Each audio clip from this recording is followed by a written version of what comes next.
Hi everybody, it's Digital Planet from the BBC for Tuesday the 21st of June 2022, and we have Bill Thompson who you'll hear a bit more of in the show, but it'd be just nice to ease our way into this version of the programme that goes out as a podcast and on BBC Sounds by saying how the devil are you then, Bill? And is it all good? Well, it's a post solstice time, isn't it? It was the Yes. it was the solstice earlier today. If you're listening to this on Tuesday, so definitely post solstice. So that's really always Mm. I always like the turning of the year.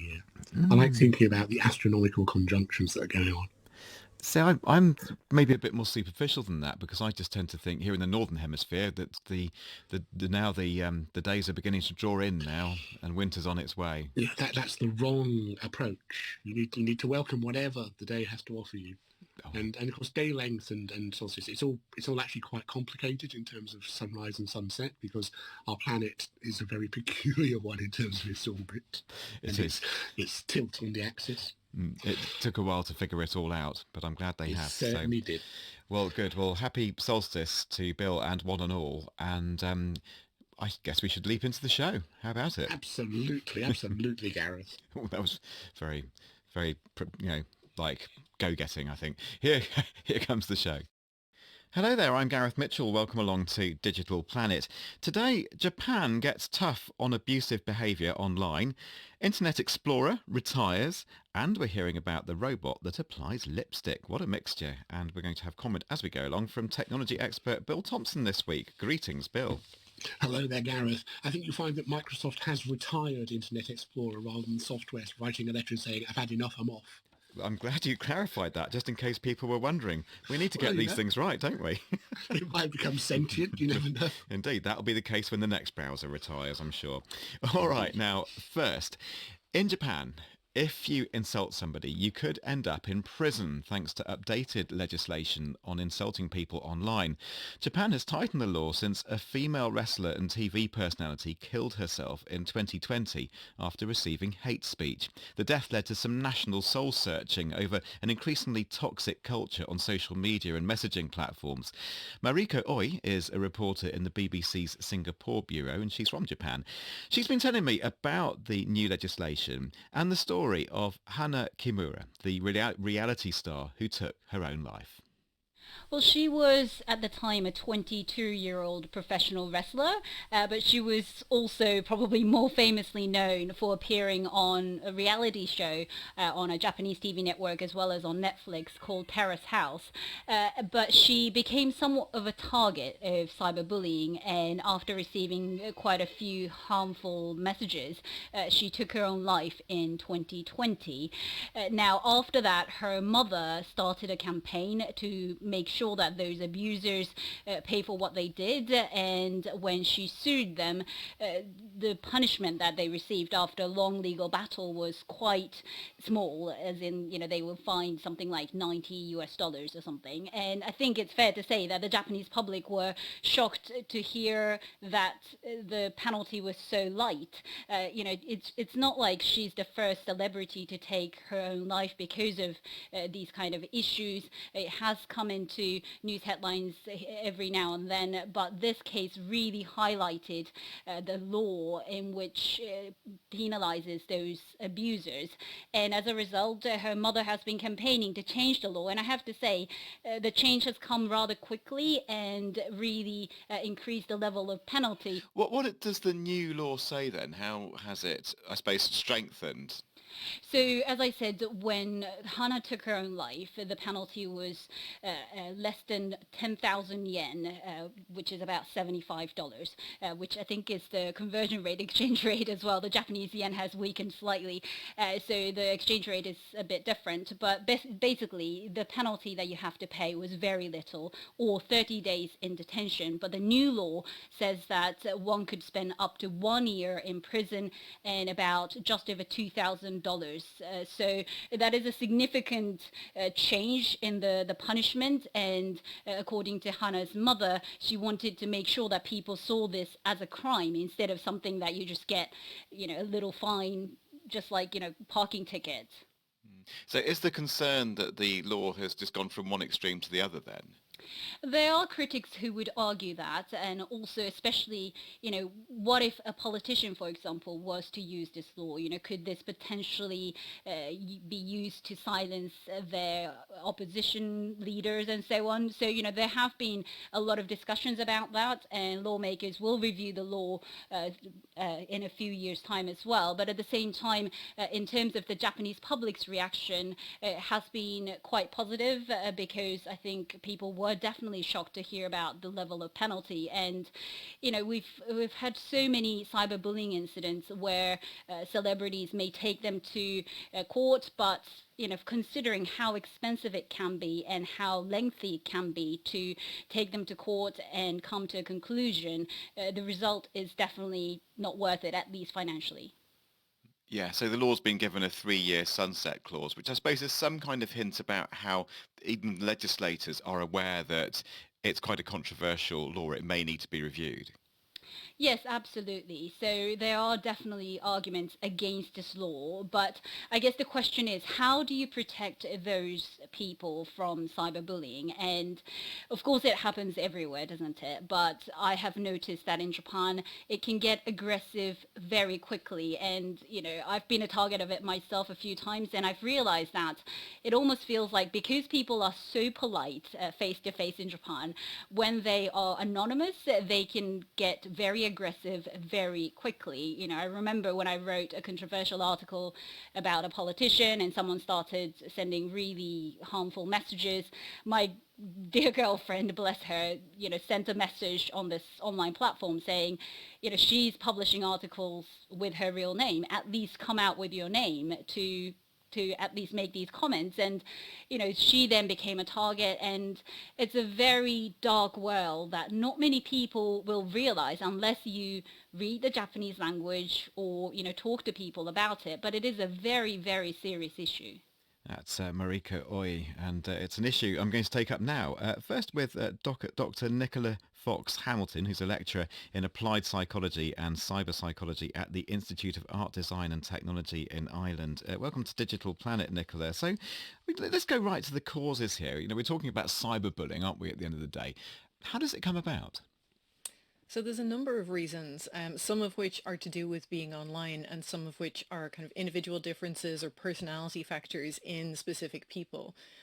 Online, there's something called the online disinhibition effect, where we're more likely to act out or behave in ways or say things that we just wouldn't offline.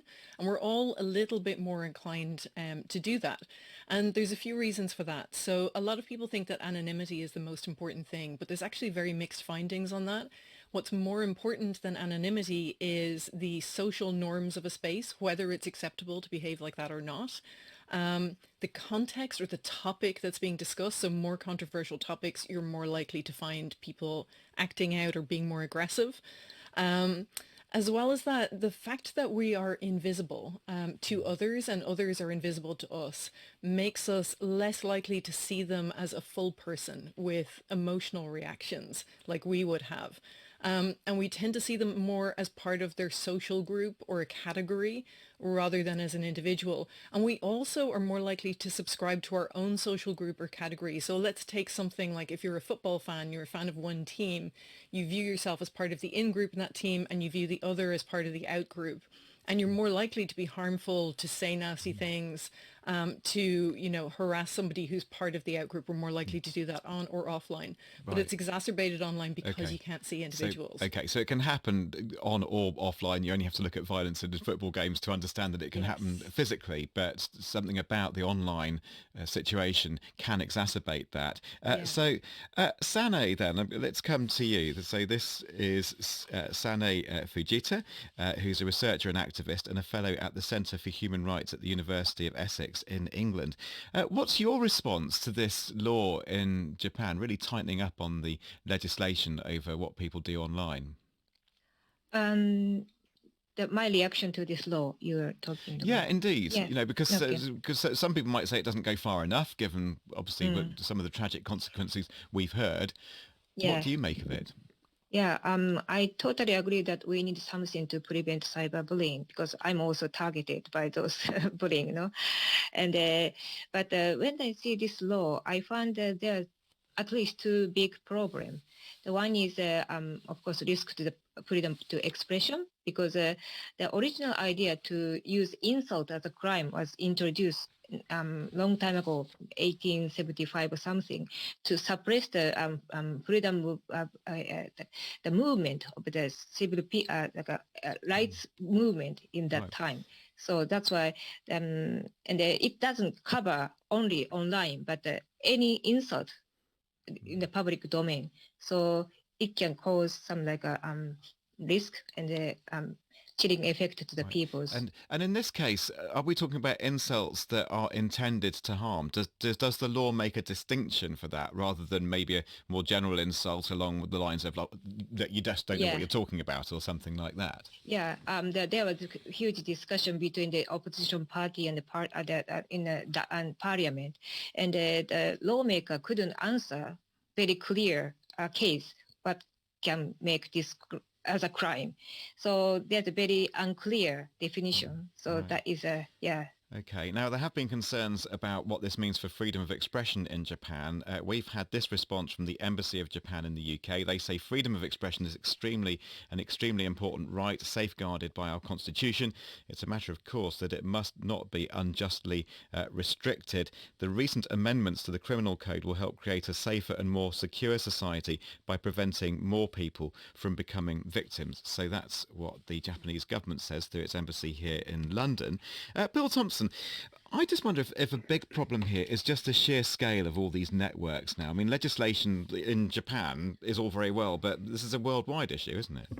It absolutely is. I think, sorry, one of the points that Nicola made, I thought was very good, is about social norms within a network. And part of the problem is if you're on one of the big social platforms like Facebook, you're one of, several billion users, and it's hard to know who's going to be listening to you or who might respond. What we have is this thing we call sometimes context collapse, where you're saying something and you think it's to a certain group of people. Other people interpret it differently, and they then might attack you. And these big platforms just really have no way at all to control that. They don't provide mechanisms to allow you effectively to create subgroups. And I've become increasingly of the view that we might not actually need a network that has 1 billion people in it, or even 100 million people in it. I don't know 100 million people. I could live without having connections to all of them. So Nicola, then, with this whole issue of insults or cyberbullying, then, how can it be prevented? Is like a strong legal code one way of doing it? Well, I suppose the law is more than just about, punishing people. It also sets out the standards for society of acceptable behavior. So they are setting out a strong message that it's unacceptable to do this online. However, the social norms online are that it's fairly acceptable to do this in a lot of spaces, and so many people do it, and it's very difficult to police a law like this. First of all, it's international. You can't prosecute people outside of Japan. But even if you're only looking at people in Japan, so many people do it. And we have this inherent bias that we think that good things are more likely to happen to us, bad things less likely. And it's a bit like, if you remember, with illegal downloading. They tried to make that a message and prosecute a few people, but so many people were doing it that everybody felt like they wouldn't be the one who was caught. And so they kept illegal downloading. So many people are aggressive online. Why would they feel like they will be the one that will be caught? So I'm not sure that it's going to have the impact necessarily that they're hoping for. And in any case, Sanae, isn't it the case in Japan that it has other laws that could cover this kind of issue, like defamation laws, for instance, laws against inciting people to violence? Does it need to go so far as to strengthen this particular criminal code? Yeah, and I think so, but I'm not sure about the other law, but as far as at least this law doesn't cover enough to meet the target, because cyberbullying is not just on the public domain, isn't it? Because you can get some like a direct message by WhatsApp or whatever, and this insult is just focusing on the reputation in the public. But cyberbullying can attack your private life as well. So, and this law doesn't cover that kind of damage which is caused by the cyberbullying. So that's why I think Japan should have done something else, maybe set up new law targeting online harassment itself, rather than just using old crime and they strengthen the punishment. Which doesn't cover lots of different, part of this crime, Okay. that damage. Yeah. Well, there we'll have to leave it. Thank you so much. That's Sanae Fujita, we just heard talking there, and also Nicola Fox Hamilton. Thank you both very much indeed. Now, let's talk about this bit of a subject change. It's the latest high-profile retirement in the world of technology. Yes, Microsoft is putting Internet Explorer to bed after 27 years. Or Bill Thompson, is it? Not quite, but mostly, Gareth. Right. I think very few of us will see the swirly blue E on our desktops or have to use it, but it's not quite going fully away. But yeah, after 27 years, Microsoft has formally withdrawn support for Internet Explorer 11, the latest version, and said you need to move to, well, if you're a Microsoft user, to Edge, or find another browser. And for those of us who remember its launch in August 1995, it's actually quite a sad day. There've been some ups and downs, but IE was a very significant development in the growth of the internet, in particular the way the World Wide Web became the source of information online. So, I'll miss it, I think. Well, it's certainly had quite a history, hasn't it? And it's been in trouble a few times, shall we say. It's got Microsoft into trouble, hasn't it? It has. Shall we say Microsoft were quite assertive about trying to establish browser share. And so what they did is they launched Windows 95 in 1995 without a browser, and then they sold an additional pack, a bundle, Windows Plus, which added in the browser and some nice desktop themes and some better fonts and encouraged people to use it. And then they made it freely available.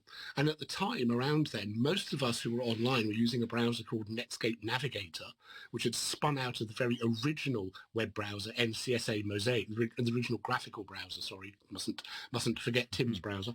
And Microsoft really went head-to-head with them, and they did quite a few things which got them into trouble, as you say. In particular, with Internet Explorer 4, they integrated it so closely into the operating system that if you're a Windows user, you basically had no choice but to use IE.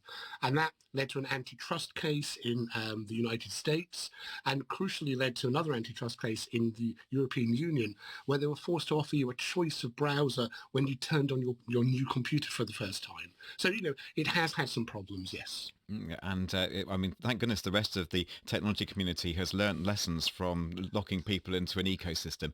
No, maybe that hasn't quite happened, has it really?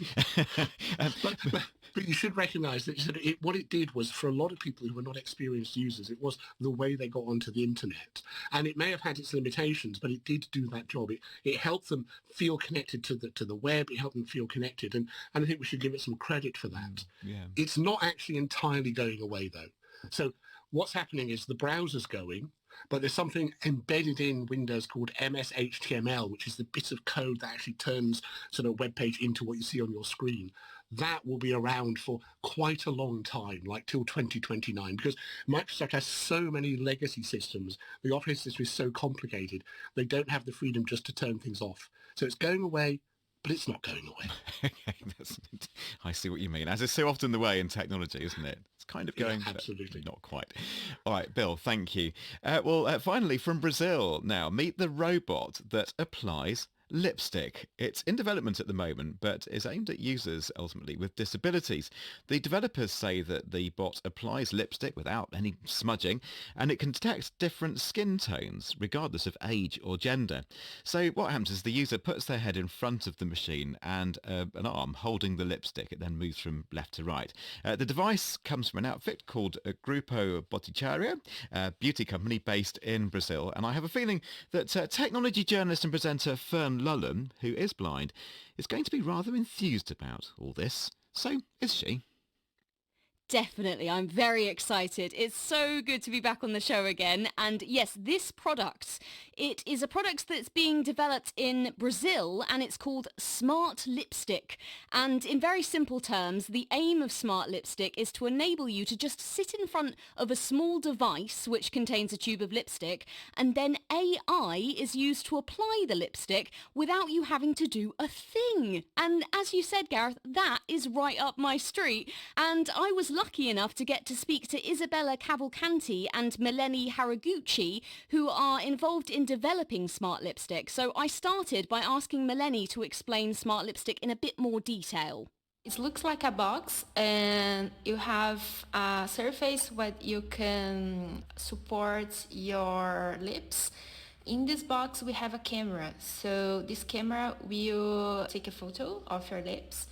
The software that we have in this box, in this machine, will recognize your lips, your contour, and all the different aspects of your lips. And this will send some coordinates, some signals to the lipstick that it's on this box, supported with this box, to apply directly the lipstick in your lips.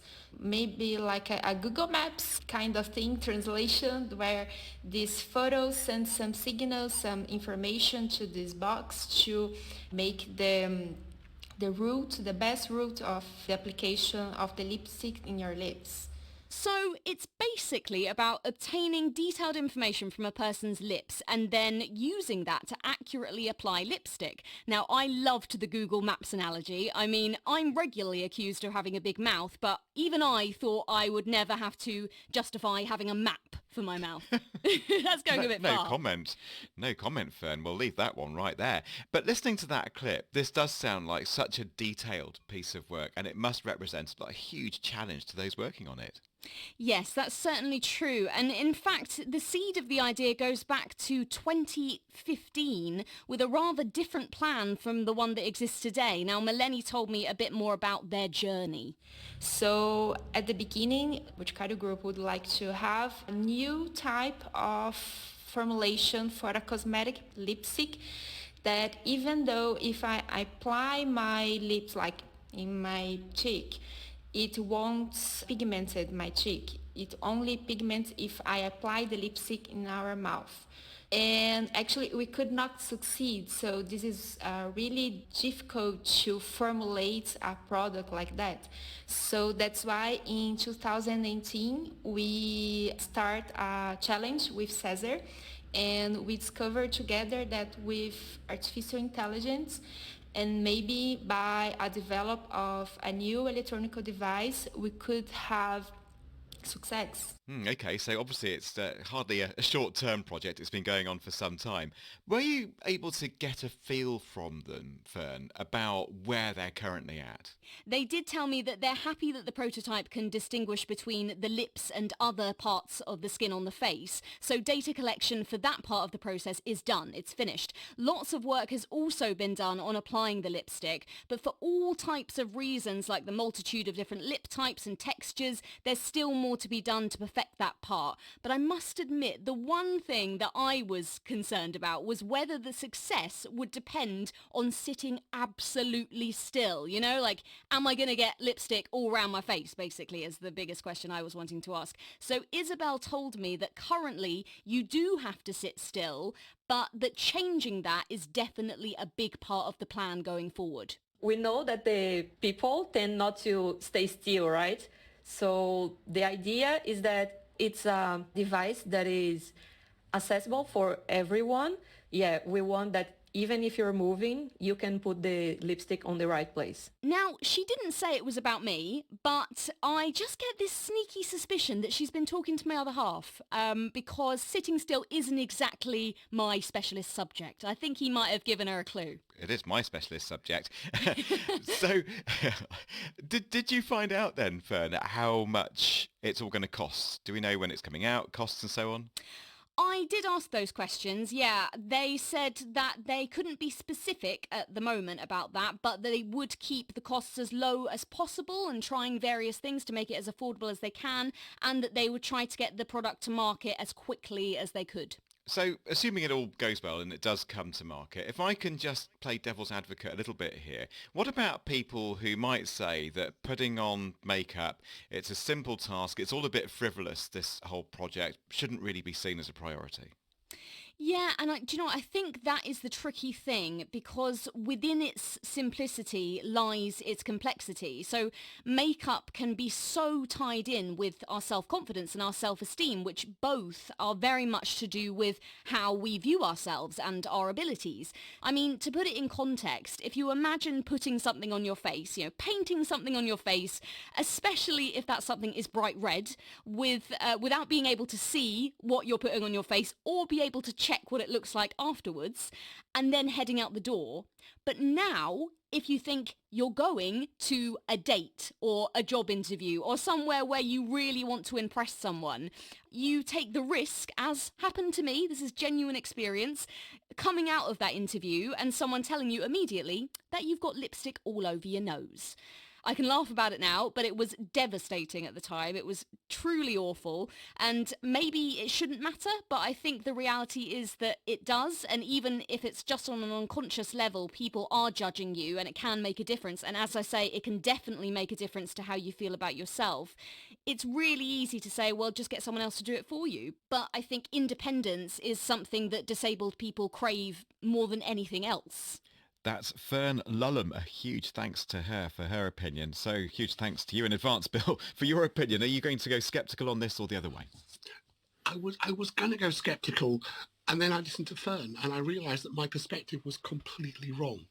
Because I don't have a problem putting on my makeup. I don't have a problem seeing myself. And it's one of those things where, as a technology reporter, as a journalist, you realise that you do not understand the problem that's being solved, and that actually this is significant and therefore worthy of this technological solution, because it could actually make a difference to people's lives. And of course, that's the quality. That's what Fern brings to it. She understands things from this perspective and has educated me. I do fear she's going to have to wait quite a while, though, because the problems they haven't solved are really quite significant. A moving face, the right pressure. Some people's lips are softer than others. Some people's are harder. There's a whole load of stuff going on there that maybe getting from the demo into the reality might be, it might be a bit like self-driving cars. Okay. Yeah, they're coming real soon now. Except and always will be. Yes, exactly. So maybe.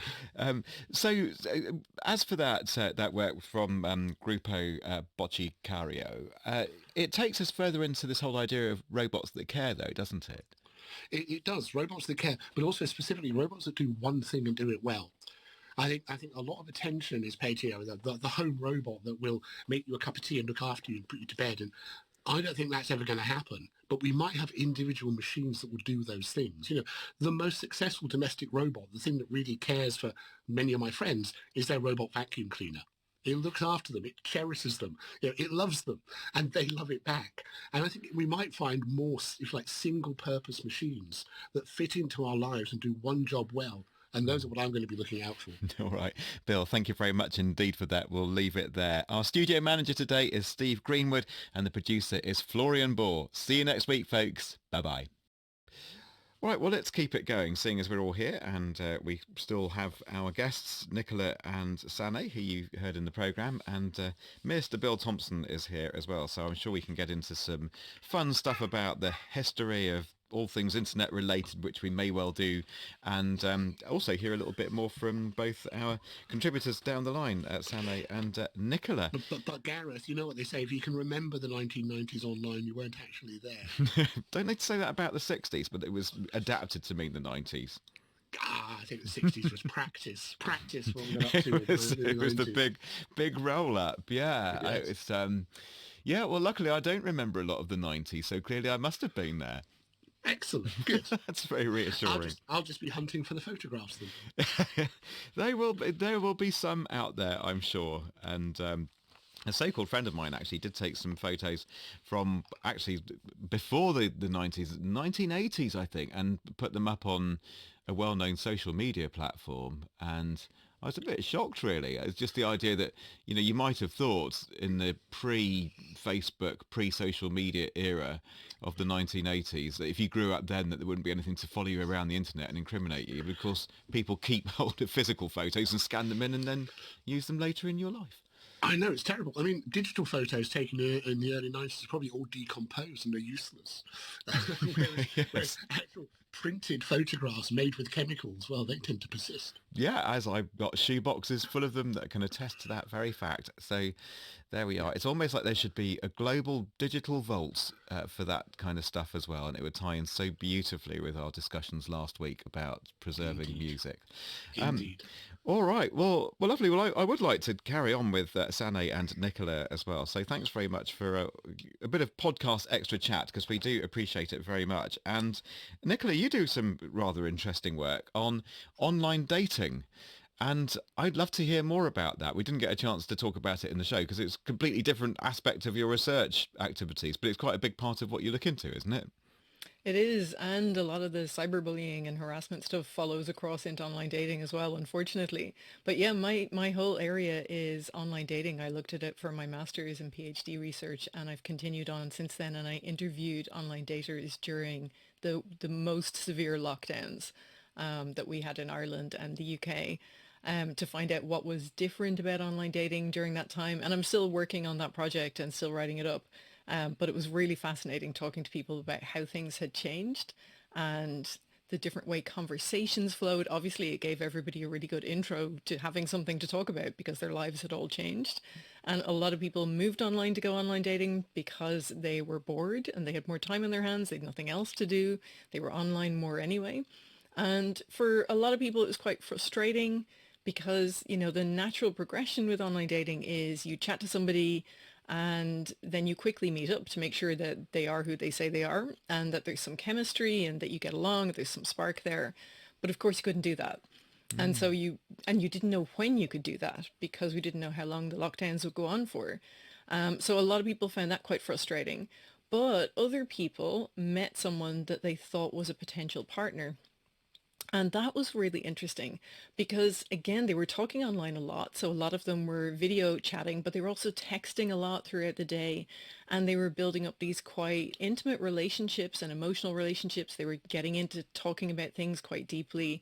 And they felt cautiously optimistic, aware that they hadn't met yet, but cautiously optimistic that this might be a person that they would develop a relationship when the lockdowns ended. And I did a follow-up survey, and unfortunately, very, very few of the relationships lasted. And it's partly because of what happens when you communicate online, particularly through text. You have an initial good impression of the person from maybe their profile pictures, you see them as attractive, and that influences the way you look at everything after that. You see it more positively, and you don't have all the information about them. We've got limited information online. We've got lots of gaps in our knowledge, and when we have an initial positive impression, we tend to fill those gaps in our knowledge with positive information. That's our own cognitive biases at play. And so it leads, if you meet someone quite quickly, that doesn't really matter. But if you're talking for a long time online, it can lead you to building up this fantasy about what the person's like that's extremely positive. And also they're presenting themselves online, and it's much easier to present yourself a little bit more perfect or smooth or funny online, and you're doing the same, and there's this cycle where you're both building up a very idealized impression. And so a lot of people, when they met in person, realized that the person wasn't who they expected, or they weren't quite as good as they had expected, and so it kind of fizzled out after that. That's so sad. Yeah, people just didn't live up to each other's expectations. Yeah. And that was, it makes me feel very sad to think there must have been so many bars and restaurants with people booked onto tables for two. And maybe had you been there doing anthropological field research on this, you'd have been looking at them thinking, they look a bit sad and miserable. That's not going to go to a second date. Oh, well, online dating rarely leads to a second date. Most first dates, they're part of the screening process. Most people don't work out, and that's fine. That's the way it is.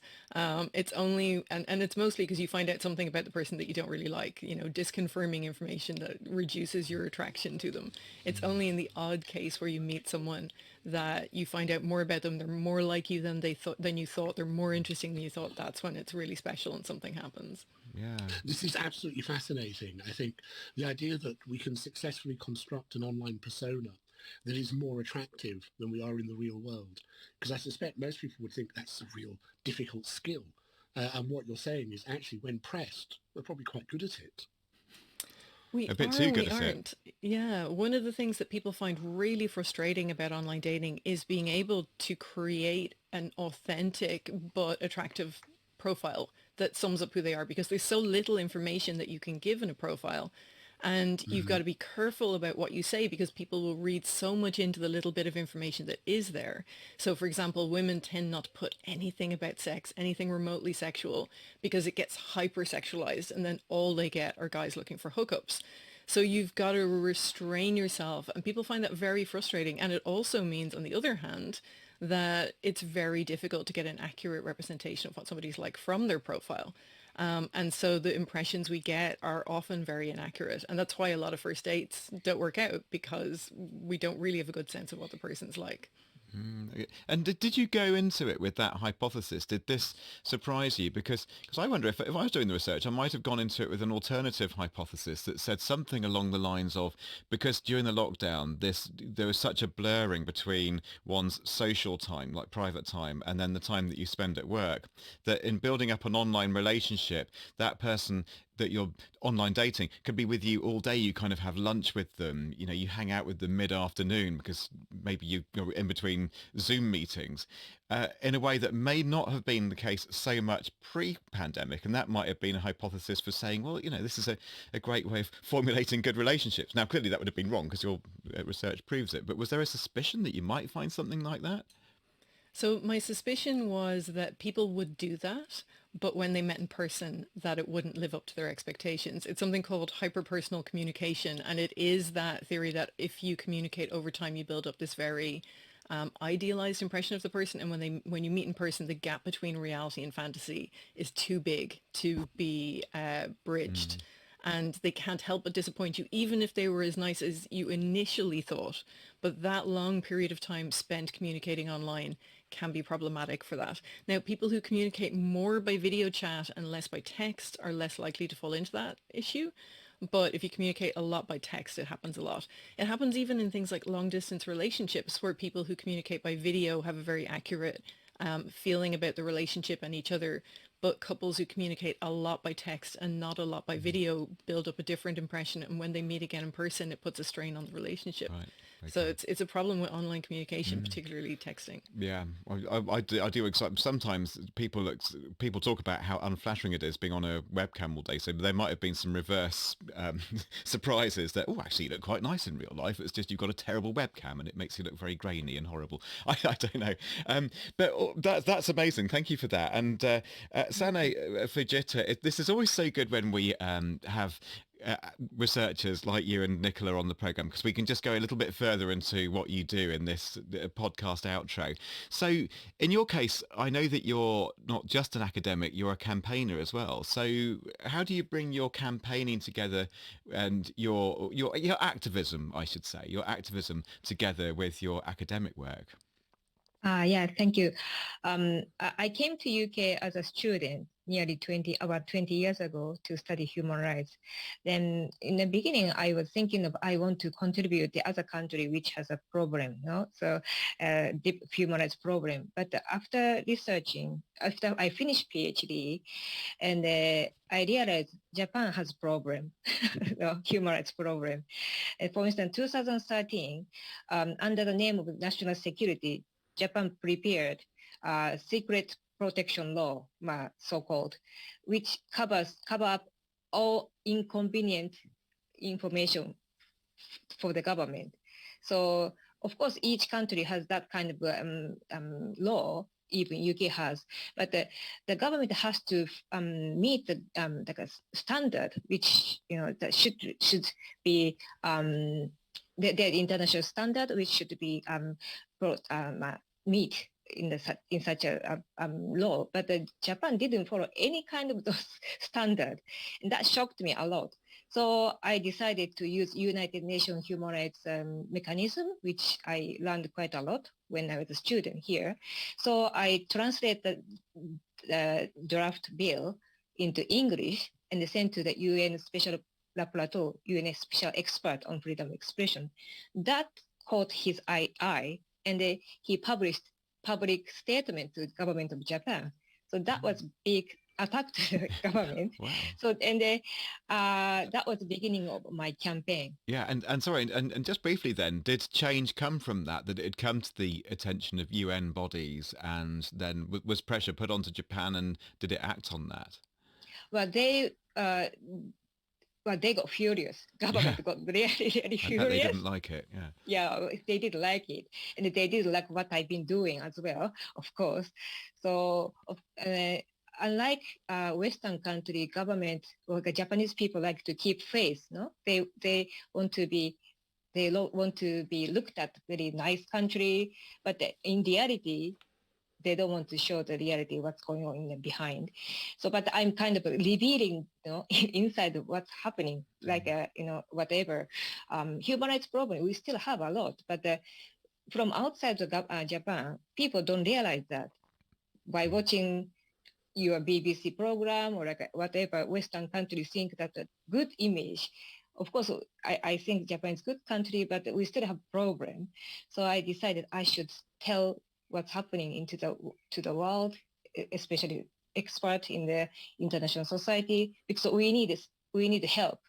So then that motivation, because of that reason, I've been using UN system. And then on the other hand, I realized I have to tell what should be followed, what should be implemented in this country. I mean, the international human rights standard. I had to tell to the people in Japan. So that's why I go to Japan once or twice a year and give lectures. And only because when we had those that statement from the government of Japan via its embassy in London in the actual program in the light of the insult law and freedom of speech that we've been discussing, but only because that government, we don't have a representative here to defend themselves, as it were, or to speak for Japan. What you're talking about is in the past, presumably, but you would still have concerns today. Is that how you would sum it up, or? Yeah, I'm looking at quite a lot of different issues. For instance, last year I was working with immigration law because the government prepared like a very bad draft. So I had to report it to the UN system again. So this year, I just started looking at this insult law. So whatever comes up. As we heard on the show. All right. Well, thank you. It's just fascinating to hear about both your additional lives. So, Bill Thompson, just finishing with you. We had a lovely riff there about Internet Explorer on the program, but just in a minute or so, did Microsoft give the impression in the 90s of really understanding the internet? Not initially, no. In fact, they were very much against the internet. They had their own network called the Microsoft Network, and were very much saying, "Oh, the internet is insecure. Who would want to use it?" But with Windows 95, or before then, Bill Gates, who was at the time in charge, sort of had a revelation and realized the network really mattered, and therefore the web really mattered. And that's why they launched Windows 95 and then added Internet Explorer 2, because they realized they needed to make a very big bet on this. And they did a good job. I think they legitimized a whole load of stuff. They did do a lot with open standards, and I think they do deserve some credit for it. Absolutely. If Microsoft hadn't moved in that direction, it would have been a lot harder to make the internet as big and important as it is today. All right, good. Well, I think that wraps it very nicely. I'm sure listeners will have some comments on all that as well. Thank you very much to all of you, obviously to you, Mr. Thompson, as ever, and also to Nicola Fox-Hamilton, who's at the Institute of Art, Design and Technology in Ireland, and also Sanae Fujita, who's at the University of Essex in England. There you go, folks. We'll leave it, and we'll have more for you next time, next week, actually. See you then. Bye.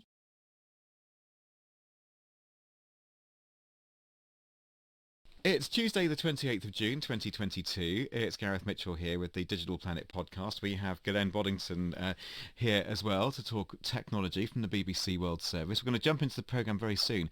But I think, Glenn, rarely has the term metadata been more appropriate. Yes, for you're what right. we're going to talk about. In relationship to this special we're going to do, the meta word is very important. Meta will be coming up a fair bit. So speaking of metadata, it's the bit where I've done it right, haven't I, Glenn? We say the date. Yes. We said our names. Yes. Digital Planet. I Yes. think I've said that. So all the metadata is in there. We've checked that. It's in place. It's compliant. So that means we can Great. start the show. Great. Fantastic. Let's go for it. Here it is. Hello everyone, I'm Gareth Mitchell and this is Digital Planet. Today we're devoting the show to just one question. What is the metaverse. Our studio expert Ghislaine Boddington has been preparing this special edition with the team here, and we've invited experts to help us figure it out. Plus, our reporter has been to the metaverse, well, part of it anyway, for a night out. So, how did they get on? First, though, let's jump in with some BBC World Service listeners. What do they think the metaverse is?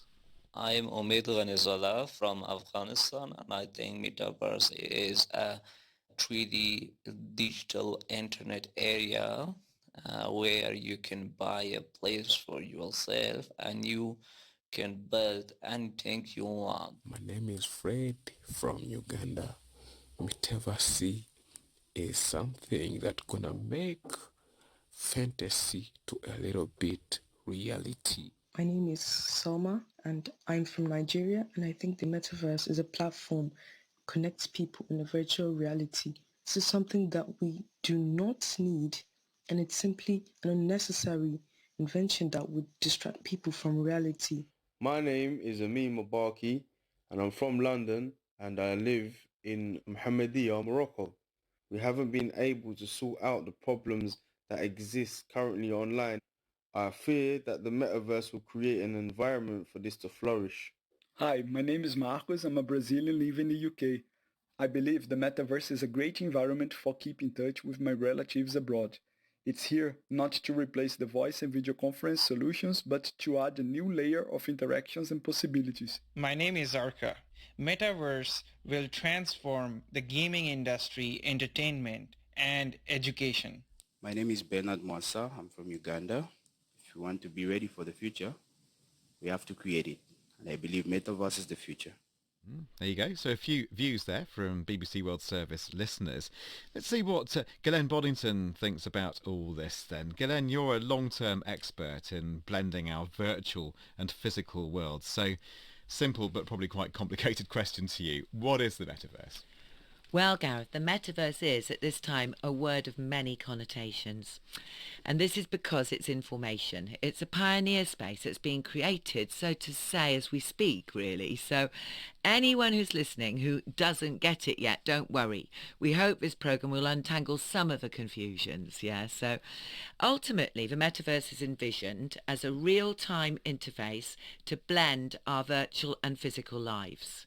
It's a place of mixed reality, where we will exist both as virtual renditions of ourselves, as avatars, as well as remaining active in real life as our physical selves. So it's both, yeah.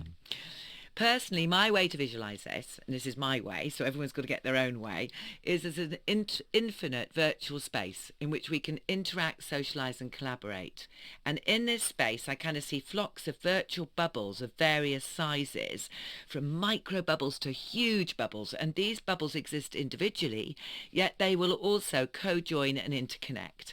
And where these bubbles meet, they will create overlapping sections, a bit like those Venn diagrams that are often used, we used to love doing as kids, but you still use them as adults, yeah, where all the circles come together. And those overlapping sections that occur between our bubble, the many bubbles, will become some kind of interactive atriums or foyers or portals through which you will move or teleport into the next part of the metaverse, yeah, so... Yeah, all right. And so how will we access it? And by the way, listener Arca says, it's just 3D internet. That's it. Don't overcomplicate things. We'll try not to overcomplicate things, but how does one Well, get I think access? that's a very good comment, actually, because it is basically planned as a 3D space in which, when we use VR, virtual reality headsets, or AR, augmented reality glasses, you can fully immerse yourself in the experience. But in a way... We're still going to be using 2D screens to enter the metaverse for many years, and mobiles and tablets and computers will be the entry point for many people, but partly due to the huge global digital divide, because this high-end equipment and data speed and usage will limit wider access. And in the what long run, AR glasses. Okay, Yeah, well, I was just yeah, going to ask you yeah, about that. So yeah. AR, augmented reality. Yeah, augmented reality glasses will be the natural way, I think. Will be used extensively, and because they enable that virtual physical interface, they enable hybridity that's needed, in opposition to that disembodying effect of everybody in VR headsets and not being aware of each other physically. So, but AR glasses, there's lots of delay, so I think a lot of people will wait until the early adopters have tried it all out. What will our behaviour have going into the metaverse then? Like, how does our behaviour affect it? Like what Well, we do? the metaverse will evolve behavioural dynamics and that will emerge, and that will be backed up by the diagnostic data on how we're using, behaving, how we navigate, how we orientate ourselves in this virtual physical blended life. And that will be used to forecast what we want and what we need next. But I hope we'll be able to flow between the intersecting bubbles as we need, and with ease and with interoperational tools as well. So, but the access and movement between these bubbles, they could be free and open, but it may be private and accessed through, say, biometric passcodes. And you may have to be invited, or you may have to pay a subscription to pass from one bubble to another. And we're talking about the metaverse as something that will happen, like it's a thing, it's going to happen, and at one point we'll all be given a login and a username and then we're on it. And of course, it isn't like that at all. In fact, it's happening already. There are virtual worlds and Fortnite, many others. So, and just to clear one thing up then, some people say, oh, so it's Facebook's new name, that's the metaverse. Meta. Well, it's not just Meta. So that's very good you've brought that up, because loads of people are working on a metaverse, and in reality it's not even a new concept. It's from 1982 from Neil Stephenson's sci-fi novel Snow Crash. And to be really honest, many artists and scientists have been working in this pioneering virtual collaborative connected spaces for decades to work with each other across time and space. But we had Second Life in 2003, which we've talked about before on the show. That is really a kind of first style collaboration space, closely followed by all the gaming environments that came through in the 2000s. And they have all been having an increased usage, of course, partly